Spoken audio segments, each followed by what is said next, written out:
I wake up, my body aching like every part of me has been pulled apart and put back together. The beeping of machines fills the air, a steady rhythm that sounds alien and cold. The room is sterile, too clean, too white. Everything feels wrong, like I've been thrown into a world I don't belong to. My mind is a fog, sluggish, trying to piece together how I ended up here. I blink, squinting at the harsh light above me, and try to move, but the pain is overwhelming. My head throbs. Where am I? You're in the hospital. A voice says, soft yet firm. I turn my head slowly, my vision blurry, and see a doctor standing beside my bed. His face is kind, but there's something in his eyes that makes my heart race with panic. How long? I croak, my voice dry and hoarse. 21 days, he replies gently. You've been in a coma. I stare at him, the words not making sense at first. 21 days. I repeat, trying to make it click. I was only sick for a little while, wasn't I? The doctor pauses, clearly trying to gauge my level of comprehension. It was more serious than we initially thought, he explains. But you're awake now. That's the important thing. I blink rapidly, processing. 21 days? How could I have been unconscious for that long? My son, he was supposed to be here. He was always there for me, wasn't he? He promised he would be there no matter what. I turn my head slowly, glancing at the bedside table. My phone sits there, silent and untouched. No messages, no missed calls, nothing. I feel a deep knot of unease coil in my stomach. Where's my son? The question slips out before I even realize I'm asking it. The doctor looks uncomfortable, glancing briefly down at his clipboard. I'm afraid I can't speak on that, but you should focus on your recovery for now. A cold feeling washes over me. Something's wrong. Something is terribly wrong. Where is he? Why isn't he here? This was supposed to be the moment he'd be by my side, making sure I was okay. I try to sit up, but my body protests. The pain in my legs and back is sharp and I wince. It's like I've forgotten how to move. The doctor notices and gently pushes me back down. Take it easy. You're still recovering, he says softly, his hands steady on my shoulders. I swallow hard, trying to keep the panic down. Why haven't I heard from him? My son, the person who used to rush to my side for the smallest of things. Now there's nothing, not even a text. My heart races as I try to collect my thoughts. Why does everything feel so distant? Why does this room feel like a foreign place? I'm supposed to be in the comfort of my own home, in my own bed, surrounded by my family. But now it feels like that world no longer exists. I need to talk to my son, I tell the doctor, my voice more demanding than I mean it to be. He hesitates. I'll have someone check on that for you, he says, his expression unreadable. But for now, just focus on getting better. I nod numbly, my mind still racing. I stare at the ceiling, my thoughts swirling with confusion and fear. Something's wrong. Something's wrong with everything. I close my eyes for a moment, trying to center myself. I should be grateful that I'm awake, that I'm alive. But instead, all I can feel is this gnawing emptiness, this overwhelming sense of being abandoned. Where's my son? Why hasn't he been here? The silence in my phone, the cold absence of his presence. It's louder than any beeping machine in this room. I wait. I don't know what I'm waiting for, but I know something's about to shatter in my world. And when it does, I won't be ready. The moment I walk through the door, it hits me. Something's wrong. The house that once smelled like home, warm, inviting, familiar, now feels hollow. The walls that used to hold the echoes of laughter, the scent of cooking, the quiet hum of life, are now silent.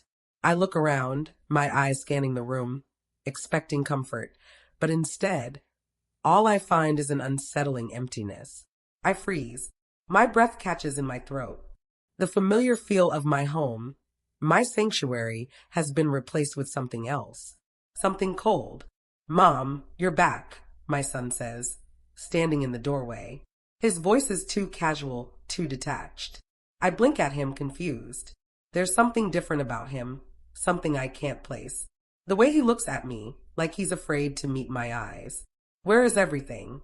I ask, my voice trembling as I glance around. What happened here? Why does it feel like someone just packed up and left?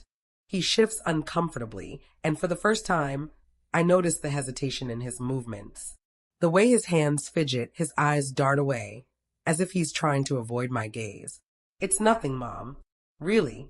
Just some changes. He laughs, but it's forced, unnatural. I thought it made sense to let the in-laws stay here for a while. I blink. What? Why? He sighs, rubbing his neck awkwardly. You were in the hospital for so long, and I thought it was practical. To give them a place to stay while you were recovering. It just made sense.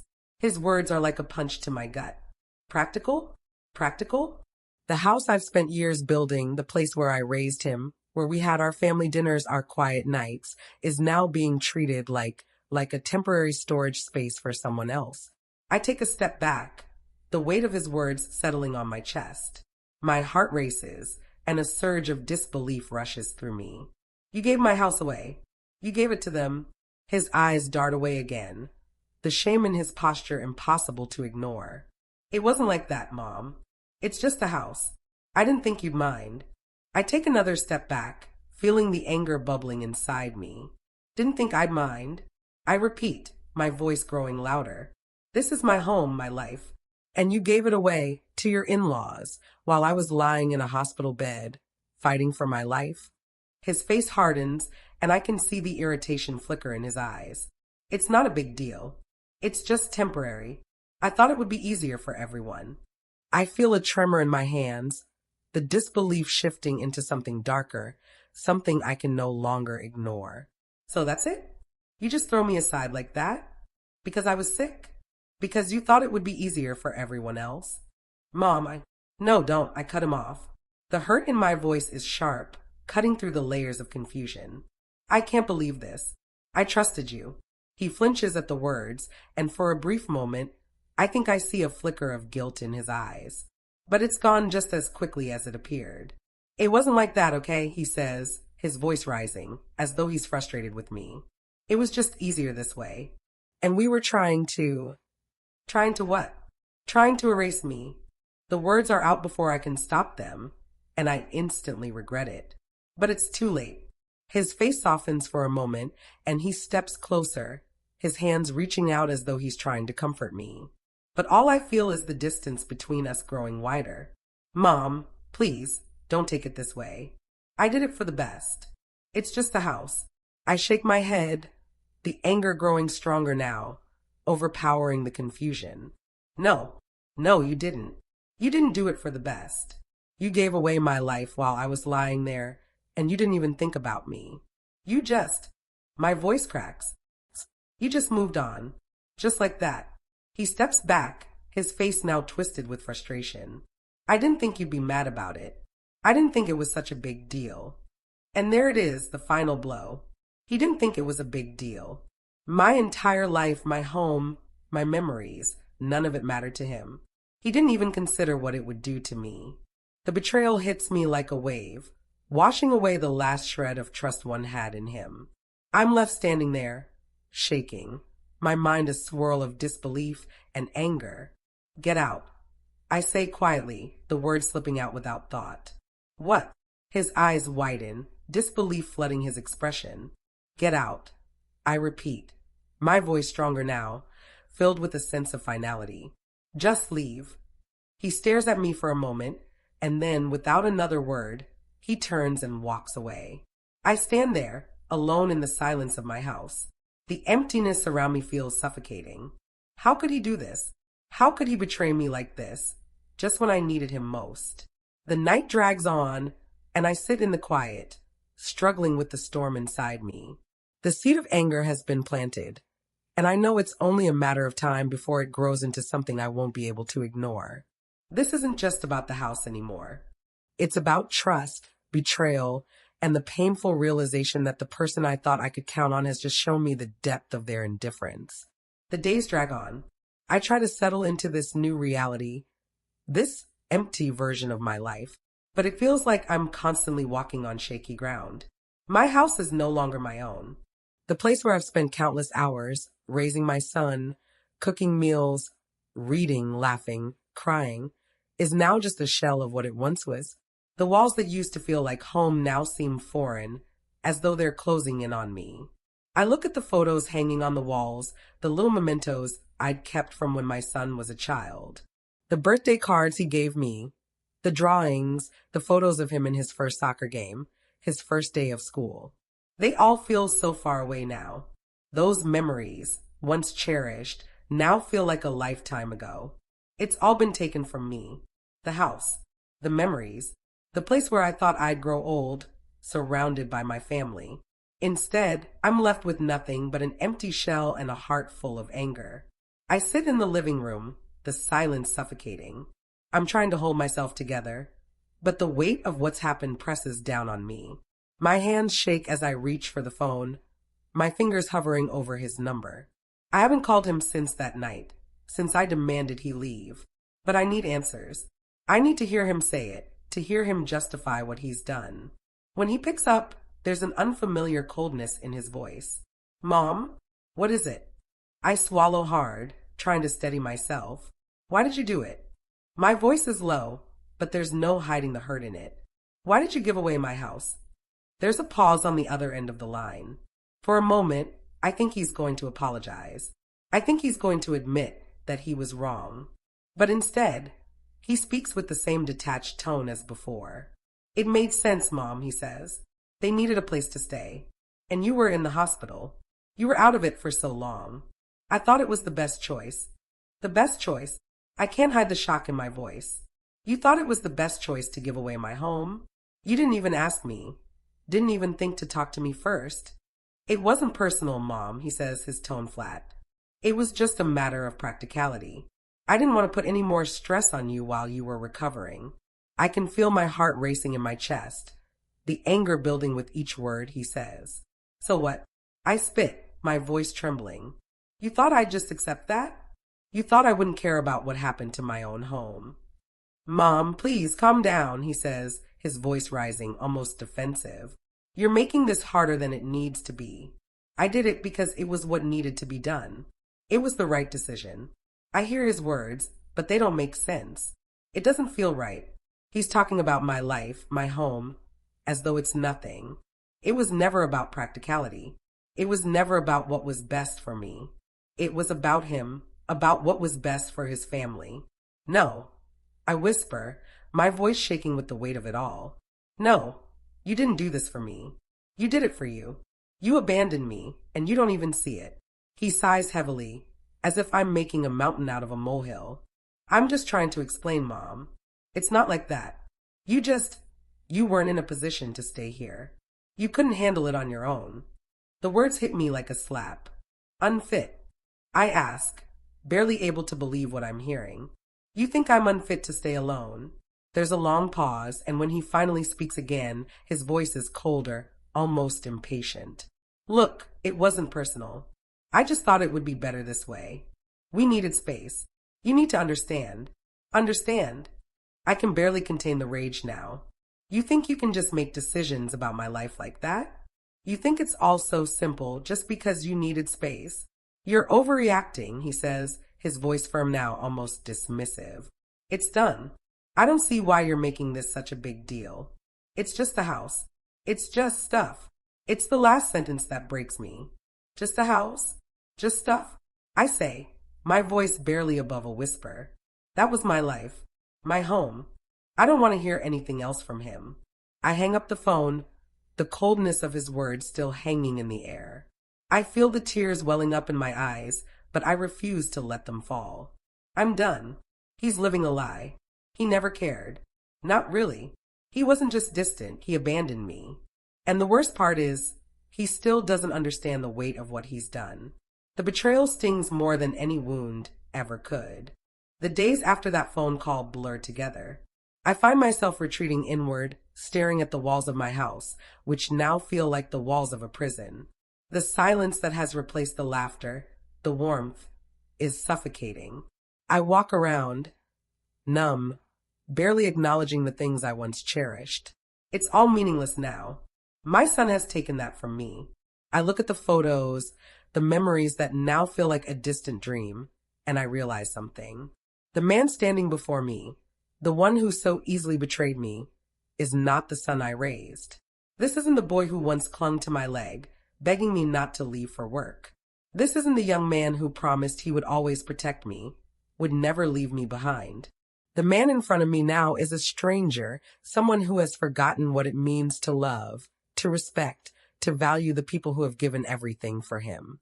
Anger starts to swell inside me, burning deep in my chest. How could he do this? How could he so easily throw me aside?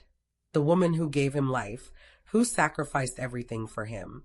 How could he turn his back on me when I needed him most? The rage is overwhelming, and for a moment, I entertain a dark thought, a thought so bitter that it takes me by surprise. Revenge. I could take back what's mine. I could make him see what he's done. I could remind him who I am, remind him of everything I gave up for him. I could ruin him the way he's ruined me. The thought is tempting, so much so that I can almost taste it. The idea of him begging for forgiveness, of him realizing his mistake too late. But as much as the thought gnaws at me, something holds me back. I know the truth. Revenge would only make me more like him. Bitter, cold, and consumed with hatred. No, this isn't the woman I want to be. I've spent my life trying to protect him, trying to love him despite everything, and I won't let him take that away from me. But that doesn't mean the injustice doesn't gnaw at me. I can't let it go. I can't sit here, helpless and silent, while he walks around like everything is fine.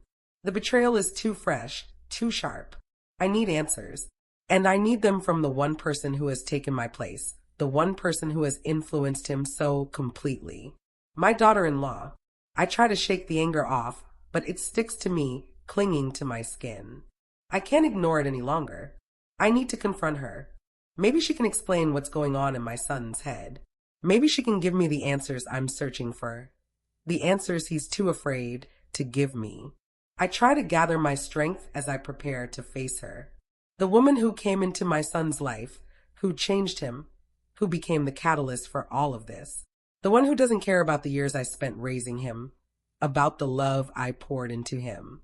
I drive to their house, the journey long and quiet, my mind racing with 100 different thoughts. I'm not sure what I expect to hear. Maybe an apology, maybe an explanation, maybe nothing at all. But I can't let this go. I can't let them both get away with treating me like I'm nothing. I pull up to their driveway, my hands gripping the steering wheel so tightly that my knuckles turn white. I hesitate for a moment, but only for a moment. I've come this far and I'm not backing down now. I ring the doorbell, my heart pounding in my chest. When she opens the door, there's a brief flicker of surprise in her eyes before she quickly masks it with a smile that feels too practiced, too rehearsed. "Hello, Mrs. Hayes," she says, her voice pleasant but cold. I can see the indifference in her eyes. She's already decided what she thinks of me. But I don't care. I'm not here to beg for her approval. "Why did you do it?" I ask, my voice steady but thick with emotion. "Why did you let him do this to me?" She blinks, taken aback by the bluntness of my question. "I don't know what you mean," she says, her voice carefully neutral. "Don't play dumb with me," I snap. "You've been influencing him. You've been convincing him to push me aside, to throw me out of his life. I raised him, I gave him everything, and you just waltz in and take over like it's nothing." She steps back, clearly trying to maintain control, but there's a crack in her composure. "That's not fair," she says, a touch of defensiveness creeping into her voice. "It's not like that at all. We just thought it would be better for everyone." "Better for everyone?" I repeat, my anger rising again. "You mean better for you?" She hesitates, but then her expression hardens. "He made the decision, not me. I didn't force him to do anything." I can see through her lies. "He was never like this before. You've poisoned him. You've made him forget everything I taught him. I didn't raise him to be a selfish man, and yet here we are. My house is gone, my trust is gone, and he doesn't even care." Her eyes narrow, and she crosses her arms, almost as if she's challenging me. "You don't understand, do you? You've been holding him back. You've made him feel like he couldn't breathe without you. He needed space to grow, to build his own life. My heart aches with the truth of it. And in the process, you took everything I built." I turned to leave, my stomach twisted with disgust. You've won. But don't think for a second I'll ever forgive you. I walk away, the weight of my anger settling deeper inside me. But I don't feel any better. The answers I've gotten aren't enough. Nothing can ever make me forget how they've treated me. But one thing is clear. I'm done being a passive part of their story. I will take back what's mine, even if it's just my dignity. And that's the beginning of everything. I walk into their house, my heart heavy with the weight of everything I've learned. It's strange how familiar it all feels, yet how distant it seems now. The walls, the same ones where I once saw my son's laughter and warmth, now feel cold and oppressive. But I'm not here to mourn memories anymore. I'm here to face her. My daughter-in-law opens the door, her usual smile in place, but there's something different about it today. Maybe it's the way she looks at me, like she's trying to hide something behind those carefully crafted eyes. "Mrs. Hayes," she says, her voice smooth but stiff. "What brings you by?" I meet her gaze, steady, unwavering. "We need to talk." Her eyes flicker, but she steps aside to let me in. The tension between us is immediate, like a thick fog hanging in the air. I don't say anything at first, just sit down in the living room, the same room where I once sat with my family. But now it feels wrong. Everything feels wrong. She sits down across from me, folding her arms, trying to keep herself distant. "What's this about, really?" she asks, her tone already defensive. I take a deep breath, gathering my thoughts before speaking. "I need to understand why," I say slowly, my voice steady but full of pain. "Why did you convince him to give away my house? My life? My memories?" Her eyes harden, just slightly, but there's a flicker of something else in them, something I can't quite place.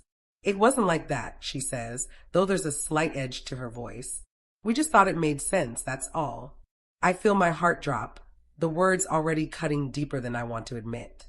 "I thought I raised him better than that," I whisper, my eyes burning. "I thought he would protect me, protect what was mine. But now you've taken it all away, and I'm left here alone." She sighs, a little too calmly, almost dismissively. "You've been sick, Mom. You've been in the hospital for weeks, and we thought," she pauses, looking for the right words, "we thought it would be better for everyone if we started fresh." She says the words with such ease, like they were nothing. "Started fresh." I echo, my voice rising. "By throwing me out? By giving away everything I've worked for, everything I've built? Is that what you think is starting fresh?" She shifts in her seat, her fingers drumming nervously on the arm of the chair. "It's not about you," she says, her words sharper now, almost impatient. "It's about us. We needed space. We needed to make room for our family, for our future." I can feel the anger bubbling inside me. My son's future. My son's future. What about mine? What about the years I spent raising him, supporting him, loving him through every struggle, every victory? "I wasn't just a place for you to stay, I snap. I wasn't some inconvenience you could just push aside when things got difficult. This was my home, my life, and you've both just destroyed it." She sits back, crossing her legs, her gaze suddenly turning cold. "We didn't destroy anything, we just made a decision that worked for us," she says, her voice firm, almost final. "And your son agreed. He's a grown man now. He's allowed to make his own choices, to create his own life." At that moment, it's like a light bulb flicks on in my mind, and a cold realization sweeps over me. This wasn't just my son's doing. She was behind it all. She had manipulated him, twisted his thoughts until he saw me as a burden, as something to be discarded for the sake of her and their so-called new family. I feel my chest tighten. "So this was your idea?" I ask quietly, my voice trembling with a mix of disbelief and hurt. "You convinced him to do this? You've been telling him I was the problem, haven't you?" She doesn't answer right away, but the silence is enough. It's in her eyes, the way she avoids my gaze. She knows she's been caught, and yet she won't admit it. Not fully. "It's not like that," she says again, but there's a crack in her voice now, a hint of guilt that she can't hide. "We just thought it was for the best." I take a deep breath, the hurt intensifying with each passing second. "You've poisoned him," I say softly. "You've turned him against me, made him see me as some kind of obstacle in your way. And now I'm nothing to him." She opens her mouth to speak, but no words come out. She knows I'm right. She knows what she's done, but I can see it now, the way she's been hiding behind her excuses, behind her fresh start. You're not the person I thought you were, I say, standing up from the couch. You've taken my son from me, and I'm not sure which hurts more, the fact that he's abandoned me, or that it was you who made him do it. For the first time, I see a flicker of remorse in her eyes. But it's too late. The damage is already done. I turn and walk out, my chest heavy with the weight of everything I've just learned. The betrayal no longer feels like it's just about my son. It's about her, too. And I'm not sure which hurts more. The days following my confrontation with her leave me with a strange, unsettling calm. I don't call him, don't reach out. I don't want to. What's the point? He's made his choice, and I can no longer keep pretending that things will go back to the way they were. He's moved on, and it's clear I no longer fit into his world. But that doesn't stop me from watching. I can't help myself. Every so often, I find myself checking his social media, peeking at the life he's built with her. A life where I no longer have a place. At first, I tell myself it's curiosity. Maybe I just want to see how they're doing. Maybe I'm looking for some small sign, something that tells me he regrets what he's done. But no matter how many times I look, I see nothing but smiles, vacations, perfect pictures of his new family, their family. It's like I've been erased, and it stings. It hurts in ways I didn't expect, like salt in an open wound. He seems so happy, so content.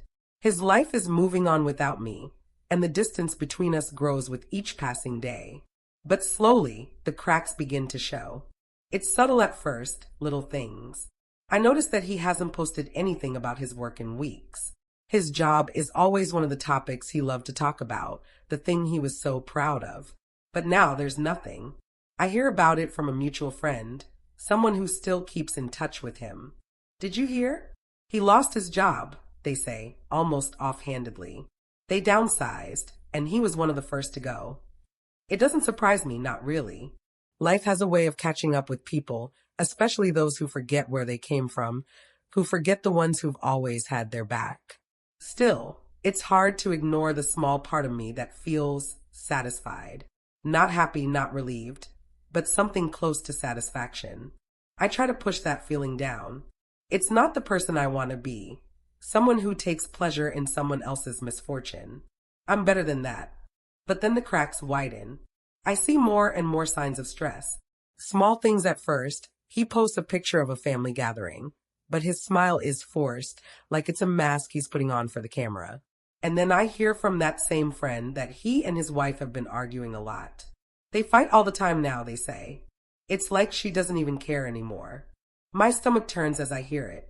I feel for him, but at the same time, I can't help but think, this is what happens when you make decisions based on selfishness. When you choose a new life over the one you had with the people who loved you. I can't help but wonder as I watch from a distance, if this is karma making its way through his life. Is this the universe's way of telling him he can't just throw people away and expect everything to stay perfect? I don't know if it's karma or just life being life, but it feels like the world is finally catching up to him. I don't gloat. I don't cheer for his suffering, but I can't ignore the feeling that this is how things are meant to be. The balance has shifted. I'm no longer the one drowning in regret, wondering what went wrong. He is. His once perfect life is starting to crumble, and the more I watch, the more I feel like an outsider in his world. The more I realize that maybe, just maybe, this is the consequence of what he did to me. But as much as I feel that small flicker of vindication, I also feel something else. Sadness. Not for him, but for me. For the woman I used to be, who never wanted anything more than her son's love and respect. For the years I spent hoping things would get better, that we could go back to how it was. And now it's too late. He's gone. She's won. And I'm left here, watching as their perfect world slowly starts to unravel. I won't reach out. I won't try to fix this. I won't be the one to make things right. He has to do that on his own if he ever can. But still, a part of me wonders, if things keep falling apart for him, will he finally understand? Will he finally realize the depth of his betrayal? Or will he continue to live in the lie he's created for himself, pretending everything's fine as his life crashes down around him? For now, I can't answer that. But I will watch. And when the time comes, if it ever does, I'll be ready to confront the truth. Not for him, but for me. The change is gradual at first, like the shifting of sand beneath your feet. You don't notice it until you look down and realize you're no longer standing where you once were. For so long, I was the one who needed him. He was my son. I had given him everything, raised him, sacrificed for him. He was supposed to be my protector, the one who would carry on what I had built. But now, the power dynamic in our family has completely shifted. I no longer need him, and he has no idea how to handle it. At first, he tried to play the victim. He kept calling, sending messages. He wanted to apologize, to fix things. But as the weeks went by, I stopped responding. It wasn't about him anymore. It was about me, about reclaiming what he had stolen. Meanwhile, things at home, his home, weren't as perfect as they seemed. His wife had become distant, cold. She no longer smiled at him like she used to. The tension between them was palpable whenever I saw them. The air thick with unspoken words and unresolved anger. I don't need to hear the details. I can see it in their eyes when they walk into a room together. The way she avoids looking at him, the clipped tone in her voice. There's no warmth between them anymore. The perfect life he thought he had built is unraveling right in front of him. I watch, detached, as the power begins to slip from his hands. The house that he thought was his symbol of success, his proof that he had it all, has become a burden. His job loss, his strained relationship with his wife, the arguments that now echo through their home, it's all part of the price he's paying. And it's not my doing. Life is doing it for me. It's like the universe has decided to balance the scales in its own way. He thought he could discard me, cast me aside like I didn't matter, but now he's paying the price. And I don't need to take revenge. It's all falling apart on its own, and there's nothing he can do to stop it. I could reach out, offer comfort, pretend that everything is okay between us. But I don't. I've done enough pretending. I've been the one who has put others before myself for too long. Now, it's time for him to learn the hard way.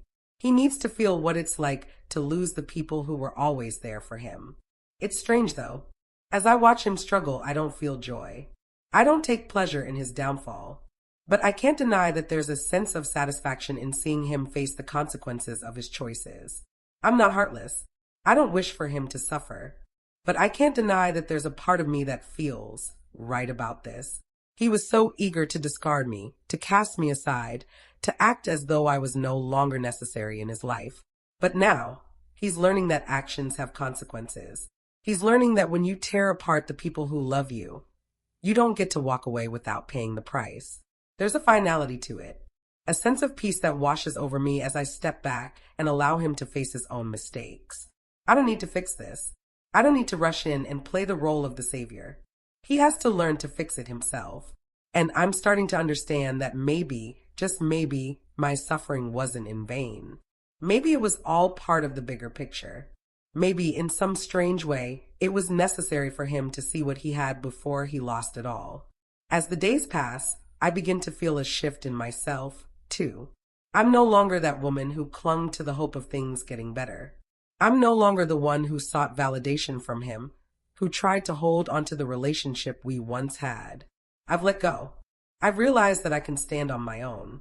The power is mine now. I don't need him. I never did. I watch as his life continues to unravel, and for the first time in a long time, I feel something I haven't felt in years: freedom. It's as if the weight I've been carrying has lifted, and I can finally breathe again. I don't wish him harm. I don't want him to suffer. But I do want him to understand. To see that sometimes you have to lose everything before you realize what you had. In the end, I've learned that no one can take my power from me. Not him. Not her. Not anyone. I've found strength in my own silence, in my own acceptance of what is. And for the first time in a long time, I feel like I'm finally starting to live for myself. And maybe, just maybe, that's the real lesson here. The knock on my door comes late in the evening, and at first, I don't move. I've grown used to the silence, the emptiness. For days, I've been expecting a confrontation, some sort of apology or explanation from my son.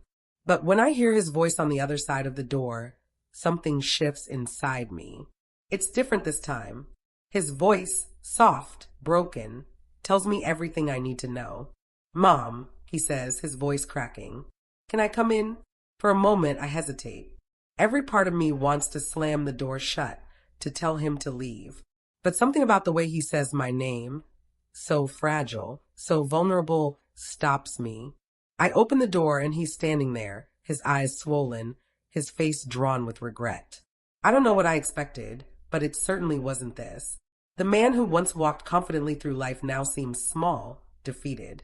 I step aside, letting him in without a word, my heart pounding in my chest. He sits down slowly, his hands trembling. For a moment, neither of us speaks. The air between us is thick with unspoken words, with everything we've both been avoiding. Finally, he breaks the silence, his voice barely above a whisper. "I'm sorry, Mom," he says, the words heavy with shame. "I know I hurt you. I made a mistake. I shouldn't have listened to her. I should have been there for you when you needed me most." His apology cuts through me like a knife. It's everything I've been waiting to hear, and yet it doesn't bring me the relief I thought it would. I look at him, at the man he's become, and I realize something. His sorrow, his regret. It's too little, too late. "I don't need your apology anymore," I say quietly, my voice firm but not unkind. "I've already healed. I've already moved on." He looks up at me, his eyes filled with confusion and desperation. "What do you mean? You're just going to forgive me? Just like that?" I nod slowly, feeling the weight of my own words. "I forgive you," I say, each syllable deliberate. "But not because I have to. I forgive you because it's what I need to do for me." His face falls, and for a moment I almost feel bad. But then I remember what it was like, how his betrayal tore me apart, how I let myself fall into the trap of waiting for him to make things right. I realize now that I don't need him to fix me. "You don't get it, do you?" I continue, my voice steady. "This isn't about you. It's not about what you did or didn't do. It's about me. I had to find a way to heal, to find strength in myself. And I did. I don't need you to validate me. I don't need you to fix this. I'm not the woman I was before, the one who let you walk all over her. I've changed. I've grown." I see a flicker of something in his eyes. Regret, guilt, maybe even a touch of fear. But I don't feel the need to console him. The old me would have. The old me would have tried to ease his pain, to tell him it was okay, to make him feel better about what he'd done to me. But not anymore. "I'm sorry, Mom," he repeats, his voice breaking, tears welling in his eyes. "I should have never done that. I was wrong. You're my mother, and I should have protected you." "Maybe you were wrong," I say softly, "but that's not what matters anymore. What matters is that I've learned to protect myself. You've done enough damage, and I don't need you to fix it. I've learned to stand on my own." The silence that falls between us is thick, charged with everything unsaid. I watch him, the man who was once my whole world, and I realize I've let go.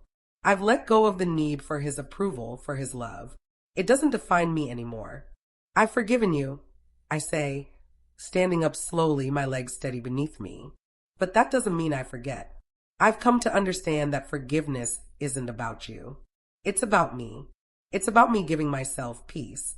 And that's the only thing I need. He doesn't say anything. He just sits there, his face a mix of guilt and sadness, unsure of what to do or say next. I walk towards the door, my hand on the handle. Before I leave, I look back one last time. "I'm not angry anymore," I say, my voice calm and resolute. "But I can never go back to who I was. I can't be the person who let you walk all over her, who let you abandon her. I'm stronger than that now." As I close the door behind me, I feel a weight lift off my shoulders. For the first time in a long time, I don't feel like I'm carrying the world on my back. I've done the work to heal myself. I've done the work to find the strength that he never gave me. And in that moment, I realized something else, that this, too, is part of the healing process. Letting go, moving on, accepting that I can never return to the person I was before, the one who trusted blindly, the one who allowed herself to be mistreated. I am no longer that woman, and that is the final act of my redemption. It's strange, really, how much can change in a person over such a short time. A year ago, I wouldn't have recognized the woman I am now. I look back at the version of myself who begged for my son's love, who let his betrayal cut so deep that it almost destroyed me, and I don't recognize her. She feels like a stranger, but I've reclaimed my independence. It didn't happen overnight, and it didn't happen easily. I had to face the pain, the rage, the hollow feeling of abandonment. I had to rebuild my life from the ground up. It was painful, messy, and exhausting, but it was worth every step. I've started anew. I found peace in the silence, in the space I carved out for myself. No more pretending that everything was fine when it wasn't. No more pretending that I needed anyone to validate me. I learned that I could stand on my own, that I could survive without him, without the people who betrayed me. I still hear from my son sometimes. He reaches out, sends apologies, tries to rebuild what we once had. But it's different now. The bond between us will never be the same. I can see the regret in his eyes when we speak, hear it in his voice when he says he's sorry. But it's too late for apologies. The damage has already been done. And while I don't wish him ill, I can't go back to being the person who would have accepted him with open arms no matter what. I've learned the hard way that I have to protect myself, that my happiness can't be tied to someone else's choices. I've learned that survival isn't just about living through the storm. It's about emerging from it stronger, wiser, and with a sense of clarity. I don't see myself as a victim anymore. I'm not the woman who was discarded, the woman who was abandoned. I'm a woman who found herself again, who learned that her worth wasn't tied to anyone else's opinion of her. That, more than anything, is what I'm proud of. I can stand tall now knowing that I survived the worst of it and that I didn't just survive, I thrived. I'm not waiting for someone else to make me whole anymore. I've done that myself. As I sit here in the peace I've created for myself, I realize that the storm wasn't the end. It was just the beginning of something new, something better. I look ahead, knowing that whatever comes next, I'm ready for it. And no matter what, I will never again let anyone take my power away.